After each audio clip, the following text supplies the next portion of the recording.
They called me a burden, so I gave them a debt they can't repay. You know that moment when someone calls you worthless, and something inside you just breaks? Not in the way you'd expect, though. Not in a way that makes you crumble. Sometimes it breaks you open, and what comes out isn't tears or surrender. Sometimes what comes out is pure, calculated determination. That's exactly what happened to me when my own family looked me in the eye and called me their burden. My name is Sarah, and this is the story of how I went from being the family disappointment to becoming their biggest regret. But before I tell you how I made them pay a debt they can never repay, let me take you back to where it all started. Because trust me, you need to understand just how deep this betrayal went. I was 22 when my world fell apart the first time. Fresh out of college with a degree in social work, drowning in student loans, and living in my childhood bedroom because, honestly, social workers don't exactly start with six-figure salaries. My parents, Janet and Robert Mitchell, had always been what you'd call successful people. Dad owned 3 car dealerships across Ohio. Mom was a real estate agent who could sell ice to an Eskimo. They lived in this massive colonial house in the suburbs, the kind with the perfectly manicured lawn and the circular driveway that screamed, "We've made it." But here's the thing about successful people. They often measure everyone else's worth by their own standards. And by their standards, I was failing miserably. The conversation that changed everything happened on a Tuesday night in March. I remember because it was raining, that heavy Ohio rain that makes everything feel gray and hopeless. I'd just gotten home from my job at the county social services office, where I'd spent the day helping families navigate the welfare system, trying to keep kids out of foster care, doing work that actually mattered. But when I walked into that pristine kitchen with its granite countertops and stainless steel appliances, I might as well have been walking into a courtroom. Mom was sitting at the breakfast bar with a stack of papers in front of her. Dad was leaning against the counter, arms crossed, wearing that expression he usually reserved for employees who'd messed up.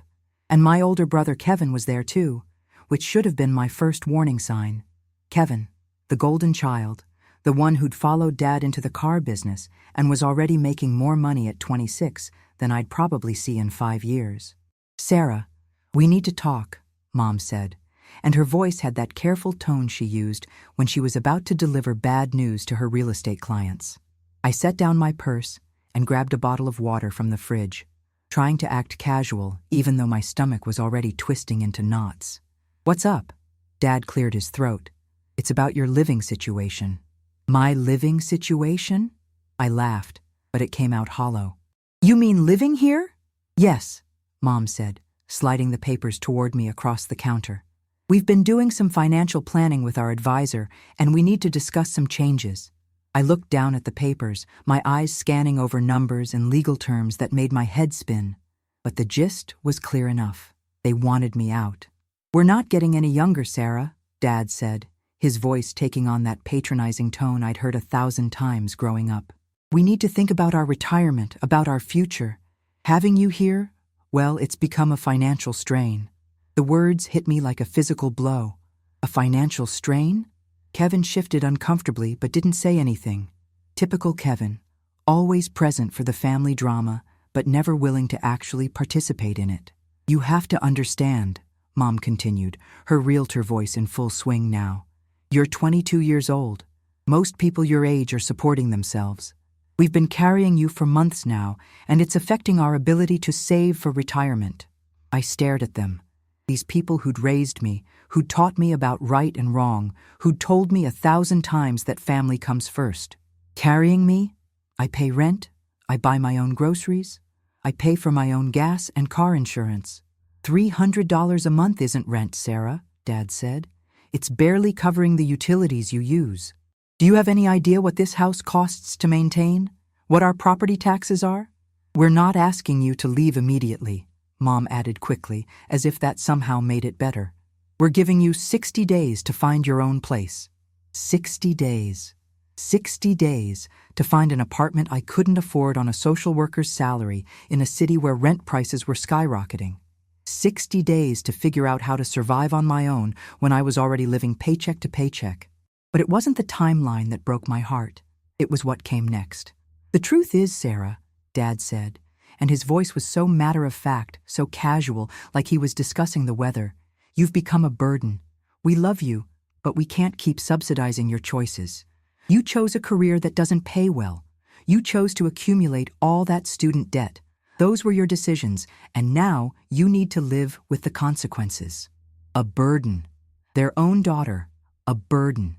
I felt something shift inside me at that moment, something fundamental and irreversible. It wasn't anger exactly, though that would come later. It was more like clarity, crystal clear, cold clarity about who these people really were and what I really meant to them. "A burden," I repeated, and my voice sounded strange even to my own ears. Calm. Too calm. "Sarah, don't be dramatic," Mom said. "We're not saying you're worthless. We're just saying you need to learn to stand on your own 2 feet." I looked around the kitchen, at the expensive appliances and the fresh flowers Mom bought every week from the fancy florist downtown, at Kevin's designer watch and Dad's golf clubs propped in the corner. I thought about all the years I'd watched them spend money on things that didn't matter while I worked my ass off trying to make a difference in the world. "You know what?" I said, setting my water bottle down with deliberate care. "You're absolutely right. I have been a burden. And I'm going to make sure I never am again."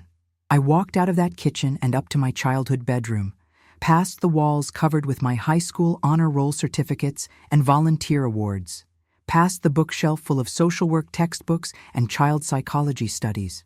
I sat on the bed I'd slept in since I was 8 years old and made a promise to myself that would change everything. They wanted me to stop being a burden? Fine. But they were about to learn that some debts can't be measured in dollars and cents. The next morning, I started making plans. Not the kind of plans they expected, though. While they probably thought I'd scramble to find the cheapest apartment I could afford and continue struggling to make ends meet, I had something else entirely in mind. See, here's what my successful, business-minded family never understood about social work. It teaches you things, important things. It teaches you how systems work, how to navigate bureaucracy, how to find resources that other people don't even know exist. It teaches you how to help people who've been written off by society, people who've been called burdens by their own families. And most importantly, it teaches you how to document everything. I'd been documenting my family's treatment of me for years without even realizing it. Every dismissive comment about my career choice, every time they'd made me feel small for caring about people instead of profit, every snide remark about my bleeding heart liberal values. I had text messages, emails, recorded conversations from family dinners where they'd talked about me like I wasn't even in the room. But now I was going to start documenting with purpose. Within 2 weeks, I'd moved out. Not into some dingy studio apartment like they expected, but into a shared house with 3 other social workers who became some of my closest friends. The rent was actually cheaper than what I'd been paying my parents, and for the first time in months, I felt like I could breathe.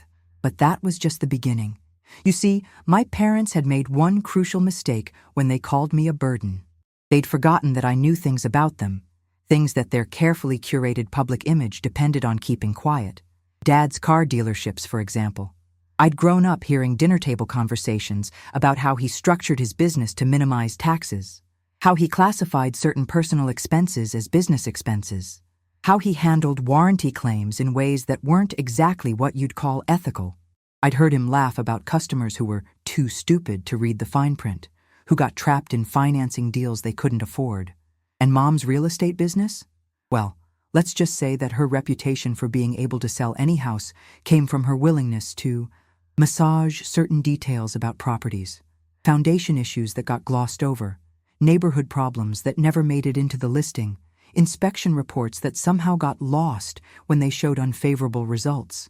For years, I'd listened to these stories and felt sick to my stomach, but I'd kept quiet because they were my parents and because, naive as it sounds, I thought maybe they'd change.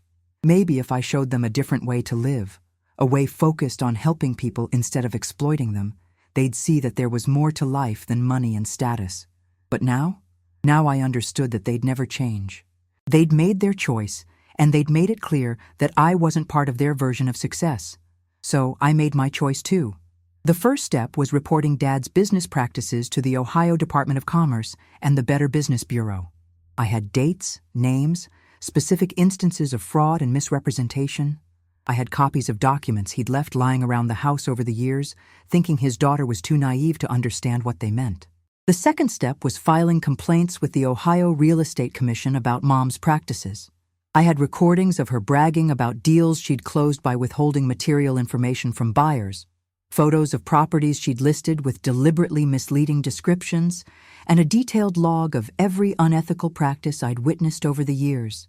But that was just the legal stuff. The real debt I wanted them to pay was social, reputational. They cared more about their image in the community than anything else, so that's where I hit them. I started a blog.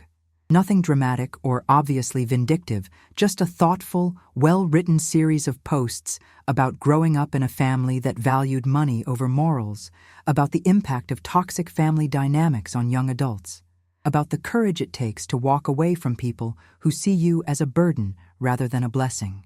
I never used their names, never identified them directly, but anyone who knew our family would recognize the stories. And the blog started getting attention. Not just locally, but nationally.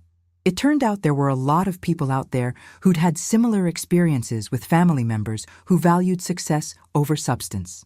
Then came the interviews. Local news stations wanted to talk to me about the challenges facing young social workers, about the importance of choosing meaningful work over high-paying careers. I always stayed professional, always focused on the positive message about following your passion and making a difference. But the subtext was clear to anyone paying attention. And oh, were they paying attention. Within 6 months, Dad's dealerships were under investigation by multiple agencies. Customer complaints that had been ignored for years suddenly had teeth when combined with whistleblower information about fraudulent practices. His reputation in the business community, built over decades, started crumbling.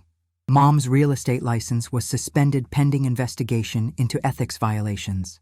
Her carefully cultivated image as the area's most trustworthy agent evaporated when former clients started coming forward with stories about properties they'd bought based on her misleading representations. But here's the thing that really got to them: the community response. These were people who valued their standing in the country club, their reputation at church, their image as successful, upstanding citizens. And suddenly, that image was falling apart. I remember the first time I ran into Mom after everything started hitting the fan. It was at the grocery store, and she looked like she'd aged 10 years in 6 months. Her perfectly styled hair was a mess, her makeup couldn't hide the stress lines around her eyes, and when she saw me, she actually flinched. "Sarah," she said, her voice barely above a whisper. "Hi, Mom," I said, my tone perfectly pleasant, like we were just two acquaintances making small talk. "This has to stop," she said, looking around nervously as if she expected reporters to jump out from behind the cereal display. "What you're doing to your family, it has to stop." I tilted my head, genuinely confused. "What am I doing?" "You know exactly what you're doing. The complaints, the blog, the interviews. You're trying to destroy us." I leaned against my shopping cart, studying her face. This woman who'd raised me, who'd taught me my first words and bandaged my scraped knees, looked at me now like I was a stranger, a dangerous stranger. "I'm not trying to destroy anyone," I said calmly. "I'm just telling the truth. Isn't that what you always taught me to do?" "That's not—" she started, then stopped, her voice breaking. "We're your family, Sarah. Family doesn't do this to family." And that's when I felt it, that surge of righteous anger I'd been keeping locked away for months. Family doesn't call their children burdens either, Mom. Family doesn't kick out their kids for choosing meaningful work over money. Family doesn't measure love in dollars and cents. She stared at me, tears starting to form in her eyes, and for a moment, I almost felt sorry for her. Almost. "You want to know what's destroying this family?" I continued, my voice still calm, but with an edge that cut through the grocery store's ambient noise. "It's not me telling the truth about what you and Dad have done. It's the fact that you taught me right from wrong, then got angry when I actually lived by those principles. It's the fact that you raised me to believe that family comes first, then threw me away the moment I became inconvenient." I pushed my cart past her, then stopped and turned back. "Oh, and Mom, when you said I was a burden you couldn't afford to carry, you were right about one thing. You couldn't afford me. Just not in the way you thought." That conversation haunted me for weeks, if I'm being honest, because despite everything they'd done, despite the way they'd treated me, they were still my parents.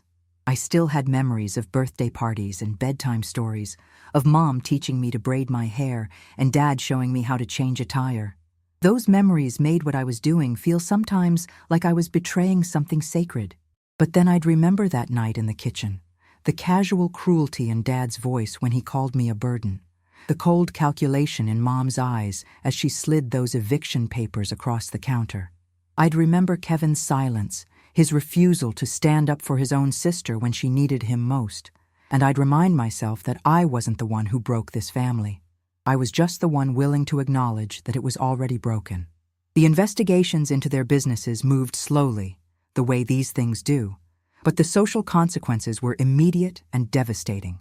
Dad had to resign from the country club board when other members started questioning his judgment. Mom lost listing after listing as word spread about her suspended license and questionable practices. Kevin, interestingly enough, was the first one to reach out to me directly. He called me on a Thursday night about 8 months after I'd moved out, and I could hear the strain in his voice immediately.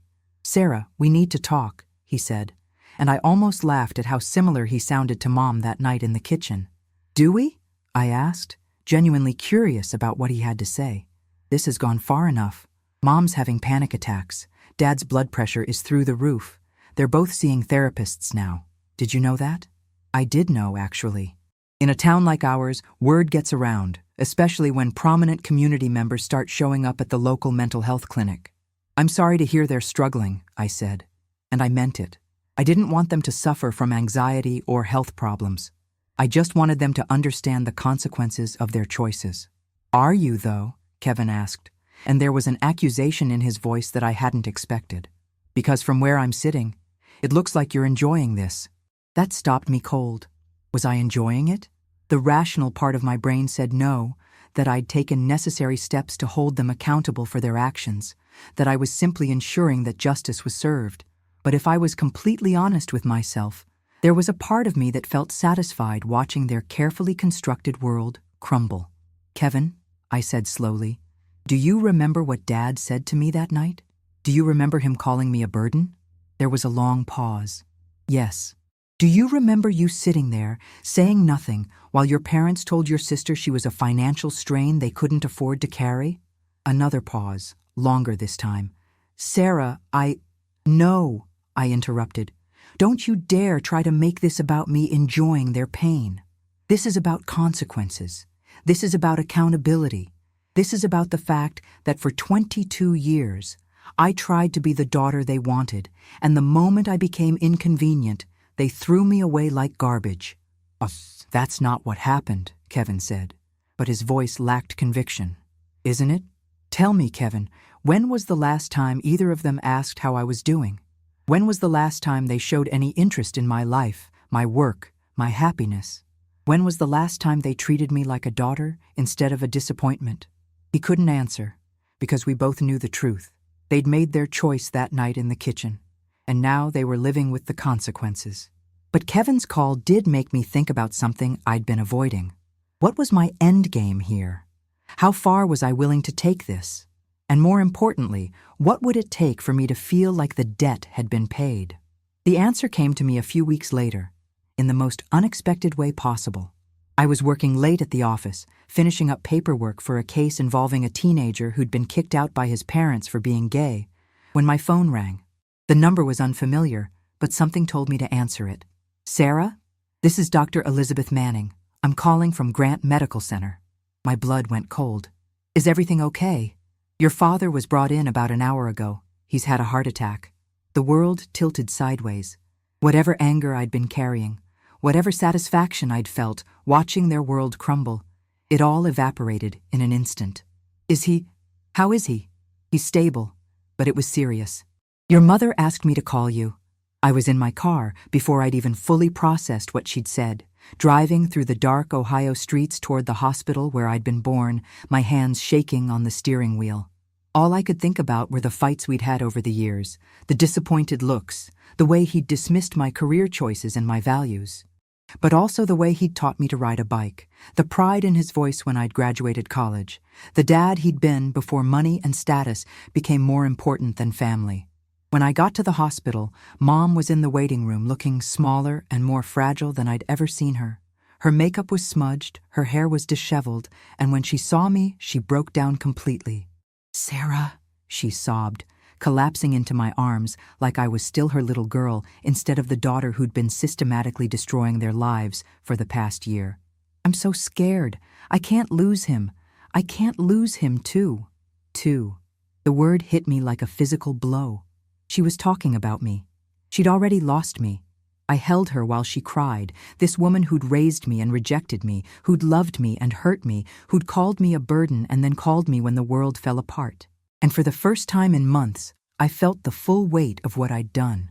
Don't get me wrong. I don't regret holding them accountable for their actions. I don't regret standing up for myself or refusing to accept their treatment of me. But sitting in that hospital waiting room, watching my mother fall apart with grief and fear, I realized that revenge and justice aren't always the same thing. Dad survived the heart attack, thank God, but the doctor said it was serious enough that he'd need to make major lifestyle changes. Less stress, they said, more family time, a better work-life balance. The irony wasn't lost on any of us. Over the next few weeks, while Dad was recovering, something shifted in our family dynamic. Not dramatically, not like some made-for-TV movie where everyone suddenly realizes their mistakes and hugs it out, but slowly, quietly, like ice melting at the edges.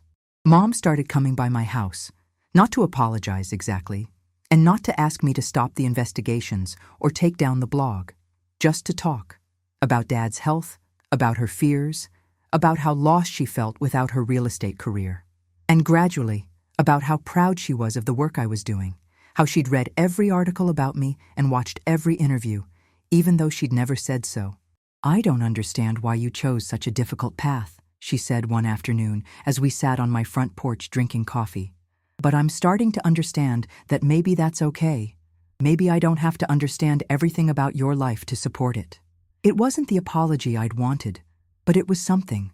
It was a crack in the wall we'd built between us, a tiny opening that let in just enough light to see the possibility of something different. Dad was harder. He'd always been a proud man, and having his business practices exposed, his reputation destroyed, his health compromised by stress had left him angry and defensive. But the heart attack had scared him in a way that money troubles couldn't. And slowly, very slowly, he started to soften too. The conversation that changed everything between us happened 3 months after his heart attack. I was visiting him at home, bringing soup that Mom had asked me to pick up from his favorite deli, when he asked me to sit down in his study. This room had always intimidated me as a kid. Dark wood paneling, leather-bound books he'd never read, awards and photos that celebrated his business success. It was like a shrine to everything I'd rejected about his values. "Sarah," he said, settling into his favorite chair, looking older and frailer than I wanted to admit, "I need to say something to you, and I need you to let me finish before you respond." I nodded, my heart racing. "What I said to you that night, about you being a burden, that was—" He paused, struggling with words in a way I'd never seen before. "That was the worst thing I've ever said to anyone, let alone my own daughter. It was cruel and it was wrong, and it was the opposite of everything I should feel about you." I felt tears starting to form, but I kept quiet. "I was scared," he continued. "Scared about retirement, scared about getting older, scared about losing control, and I took that fear out on you because you were an easy target? Because you'd always been the one who tried to please everyone, who never fought back, who absorbed all our disappointment and criticism and kept trying to earn our approval anyway." He was right about that, and it hurt to hear it said out loud. "I called you a burden because I was terrified of becoming one myself," he said, his voice breaking. "I was so focused on maintaining our lifestyle, our image, our financial security that I forgot what any of it was actually for. It was supposed to be for family. It was supposed to be for you and Kevin, for your futures, for making sure you both had good lives." I couldn't hold back the tears anymore. Instead, I turned success into an idol, and I sacrificed my relationship with my daughter to serve it. And when you chose a different path, a better path, I felt like it was a judgment on my choices. So I judged yours instead. He leaned forward, reaching for my hand. Sarah, you were never a burden. You were the best thing your mother and I ever did, and we were too blind and too proud to see it. We raised a daughter who chose to dedicate her life to helping people, who put service above money, who had the courage to stand up for what's right even when it cost her everything. We should have been celebrating that. Instead, we punished you for it. I was crying too hard to respond. Years of hurt and anger and love all tangled up together.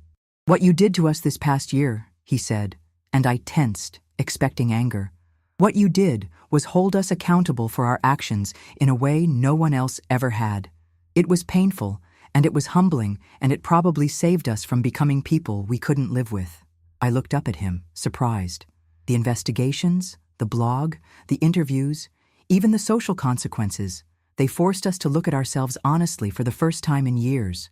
And what we saw wasn't pretty, but it was necessary. He squeezed my hand. I'm not asking you to forgive me. I'm not asking you to forget what we did or pretend it didn't happen. I'm just asking you to consider the possibility that maybe we can find a way forward from here. That conversation didn't fix everything, but it changed everything. It opened the door to a different kind of relationship, one based on honesty instead of performance, on acceptance instead of approval. The legal investigations into their businesses continued, and there were consequences. Dad had to pay significant fines and agree to change his business practices. Mom eventually got her license back, but only after completing ethics training and agreeing to regular audits.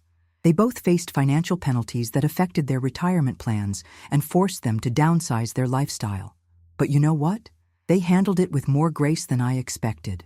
More than they'd probably shown in years. The crisis had stripped away the pretense and left them with something more authentic, more real. And slowly, carefully, we started rebuilding our relationship. Not the old one, where I tried desperately to earn their approval while they criticized my choices. A new one, where we could disagree about things that mattered and still love each other. Kevin and I worked things out too, eventually. He apologized for his silence that night in the kitchen, and I apologized for not including him in my plans before I started the investigations. We both acknowledged that we'd let our parents' dysfunction affect our relationship as siblings, and we committed to doing better. The blog evolved too. What started as a way to process my anger and hold my family accountable became something bigger, a platform for talking about toxic family dynamics, about the courage it takes to set boundaries with people you love, about the difference between forgiveness and enabling. I still get messages from people who read those early posts, people who recognize their own families in my story, who found the courage to stand up for themselves or walk away from relationships that were hurting them. That response taught me something important. My family's dysfunction wasn't unique, and my decision to fight back resonated with people who'd felt trapped in similar situations. But here's what I really learned through all of this. And this is the part I want you to really hear if you're listening to this, because you recognize something of your own story and mine. When someone calls you a burden, they're telling you more about themselves than they are about you. They're telling you that they've forgotten what love is supposed to look like, that they've confused support with transaction, that they've lost sight of what family is supposed to mean. And when that happens, you have choices. You can accept their assessment and try to make yourself smaller, less inconvenient, less expensive. You can internalize their criticism and spend your life trying to prove your worth to people who've already decided you don't have any. Or you can decide that their inability to see your value doesn't diminish your value. You can choose to surround yourself with people who celebrate your choices instead of criticizing them. You can build a life that reflects your values instead of theirs. And sometimes, if you're lucky, and if you're brave, and if you're willing to risk everything, you can hold them accountable for their choices in a way that forces them to confront the consequences of their actions. Not for revenge, though that might be part of it, not to hurt them, though that might happen too, but to create the possibility for something better, something more honest, something more real. The debt my parents owed me was never financial. It was emotional, relational, spiritual. It was the debt that parents owe their children to love them unconditionally, to support their dreams even when they don't understand them, to see them as blessings instead of burdens. And here's the remarkable thing.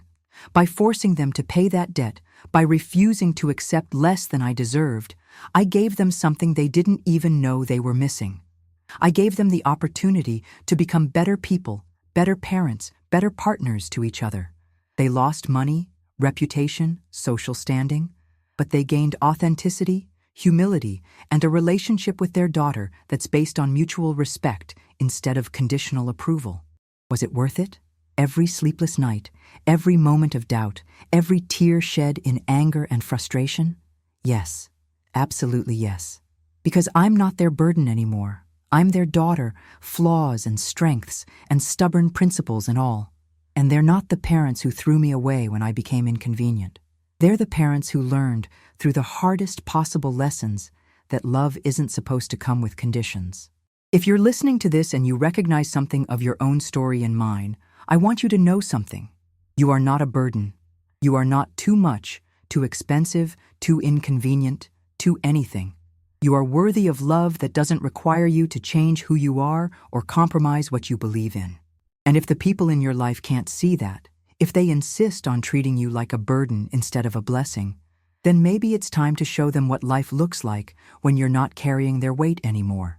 Sometimes the greatest gift you can give someone is the opportunity to miss you, to realize what they had after they've lost it, to understand that taking you for granted was the biggest mistake they ever made. But here's the most important part. Do it for you, not for them. Do it because you deserve better, not because you want to punish them. Do it because your life has value and meaning and purpose that doesn't depend on their approval. Do it because sometimes the only way to stop being treated like a burden is to stop carrying the weight of other people's expectations. And who knows? Maybe if you're lucky, they'll learn from the experience. Maybe they'll become better people. Maybe you'll find your way back to each other on terms that honor who you really are instead of who they wanted you to be. Or maybe they won't. Maybe they'll double down on their mistakes and blame you for the consequences of their choices. Maybe they'll never understand that pushing you away was their loss, not yours. Either way, you'll know that you stood up for yourself. You'll know that you refused to accept less than you deserved. You'll know that you chose your own worth over their approval. And that, my friends, is a debt that can never be repaid because it's a gift that keeps giving, day after day, year after year, for the rest of your life. Thank you for listening to my story. If it resonated with you, if you've walked a similar path, or you're thinking about standing up for yourself in your own life, I'd love to hear from you in the comments. Your story matters too, and you never know who might need to hear it. And if this helped you in any way, please consider sharing it, because somewhere out there, there's someone who needs to know that they're not alone, that they're not a burden, and that they have the power to change their story starting right now. Until next time, remember, you are not too much for the right people, and the right people will never ask you to be less than you are.